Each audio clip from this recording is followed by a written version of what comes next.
আমার হাতে মাংস রান্না যারাই খেয়েছেন তারাই একটাই প্রশ্ন করেন, আপু আপনি কী এমন মশলা দেন যার কারণে মাংসটা এত বেশি মজা হয়। আর আমি কী মশলা ব্যবহার করে মাংস রান্না করি সেই মশলার সাথেই আজকে আপনাদের পরিচয় করে দিব।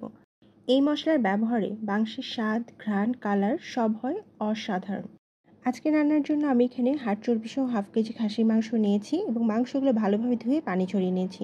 রান্নার জন্য চুলায় একটি প্যান বসিয়ে এতে দিয়ে দিচ্ছি 1/2 কাপ সয়াবিন তেল। তেল ভালোভাবে গরম হওয়ার পর এতে দিয়ে দিচ্ছি সেই সিক্রেট মশলা বস। এরপর দিলাম 2টো দারচিনি, দিলাম 2টো সাদা এলাচ, একটা কালো এলাচ, দিয়ে দিচ্ছি 4টা লং, দিচ্ছি একটা তেজপাতা আর দিচ্ছি 1 কাপ পেঁয়াজ। পেঁয়াজগুলোকে একটু মোটা করেই কেটে নিয়েছি। দিয়ে দিচ্ছি 5 থেকে 7টা কাঁচামরিচ। এখন অনবরত নেড়েচেড়ে পেঁয়াজ এবং মশলাগুলো কিছুক্ষণ ভেজে নিব। মানে পেঁয়াজটা যখন এরকম একটু কালার চেঞ্জ হবে এবং একটু নরম হয়ে আসবে, তারপর এতে মাংসগুলো দিয়ে দিব। এখন দিয়ে দিচ্ছি 1 চা চামচ লবণ। মাংসগুলো কিছুক্ষণের জন্য ভেজে নিব। মাংসের কালার যখন কিছুটা ফ্যাকাশে হয়ে আসবে এবং একটু কমে আসবে, সেই পর্যন্ত মাংসগুলোকে ভেজে নিতে হবে। মানে 5 থেকে 7 মিনিটের মতো মাংসগুলো আমি ভেজে নিয়েছি। এইভাবে মাংস ভেজে খাসির মাংস রান্না করলে কিন্তু মাংসের গন্ধ একদমই থাকে না এবং টেস্টটাও হয় খুবই ভালো। সিক্রেট মশলাটি কিন্তু অবশ্যই আপনাকে তেলের মধ্যে আগে দেওয়ার পর তবেই মাংস দিতে হবে। আচ্ছা, এখানে আমার প্যানটা একটু ছোট হয়ে গেছে, যার কারণে আমি প্যান চেঞ্জ করে বড় প্যানে নিয়ে নিলাম। মাংসগুলো কিন্তু অনেকটাই ফ্যাকাশে হয়ে গেছে এবং পরিমাণে একটু কমে এসেছে। এখন এর মধ্যে মশলা দিয়ে দিব। এর জন্য আমি আদা রসুন বাটা একসাথে বেটে নিয়েছি, সেটা দিয়ে দিচ্ছি 2 চা চামচ। দিয়ে দিচ্ছি 1/2 চা চামচ হলুদ, দিয়ে দিচ্ছি 1/2 চামচের একটু বেশি লাল মরিচ গুঁড়া, দিয়ে দিচ্ছি 1 চা চামচ ধনিয়া গুঁড়া, 1 চা চামচ জিরা গুঁড়া। মশলাগুলো দিয়ে এইভাবে নেড়েচেড়ে 2 মিনিটের মতো কষিয়ে নেব। অনবরত নেড়েচেড়ে চুলাটাকে লো ফ্লেমে দিয়ে 2 মিনিটের মতো মশলাগুলো কষিয়ে নেব, যেন একটা সুন্দর স্মেল বের হয়।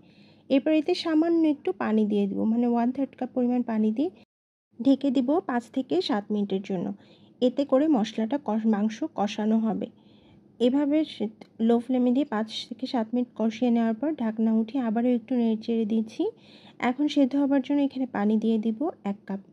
এখানে আমি গরম পানি দিয়েছি 1 কাপ পরিমাণ এবং চুলা এখন লো ফ্লেমে দিয়ে 1 ঘন্টার জন্য রেখে দিব, যেন মাংসটা একদম সফট হয়ে যায়। আর হ্যাঁ, ঢেকে দেওয়ার আগে কিন্তু আমি এখানে লবণ দিয়েছি 1 চামচ। মাংস যখন 90% সেদ্ধ হয়ে গেছে, মানে একদম সফট হয়ে গেছে, সে পর্যায়ে আমি এর মধ্যে দিয়ে দিব আলু। আমি এখানে 1 কাপ আলু দিলাম, মানে 10 থেকে 12 পিস আলু এখানে আছে। আলু দেওয়ার পর একটু নেড়েচেড়ে দিচ্ছি এবং ঢাকনা দিয়ে ঢেকে চুলাটাকে মিডিয়াম টু লো ফ্লেমে দিয়ে আলু সেদ্ধ হওয়া পর্যন্ত রান্না করব। আলু সেদ্ধ হয়ে ঝোল যখন এরকম মাখা মাখা হয়ে যাবে, সেই পর্যায়ে এতে দিয়ে দিব 1/2 চা চামচ মাংসের মশলা, দিয়ে দিচ্ছি 1/2 চা চামচ লেবুর রস। লেবুর রস কিন্তু খুব বেশি দিতে যাবেন না।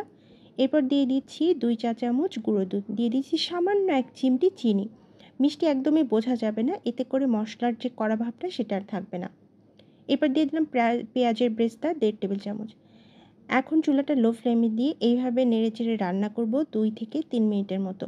এইভাবে খাসির মাংস রান্না করলে মাংসের কোনো প্রকার গন্ধই থাকবে না এবং মাংসের কালার টেস্ট হবে অসাধারণ। আলু দিয়ে যারা খাসির মাংস খেতে পারে না গন্ধের কারণে, তারা কিন্তু এই রেসিপিটি অবশ্যই ট্রাই করে দেখবেন। আমার বাসায় এইভাবে মাংস রান্না করা হলে সবাই অনেক বেশি প্রশংসা করে এবং অনেক পছন্দ করে।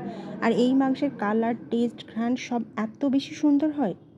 আপনি যদি ইউটিউব থেকে আমার রেসিপি দেখে থাকেন, তাহলে ইউটিউব চ্যানেলটি সাবস্ক্রাইব করে পাশেই থাকবেন। নতুন নতুন রেসিপি পেতে ফেসবুক পেজ ফলো দিতে ভুলবেন না। আল্লাহ হাফেজ।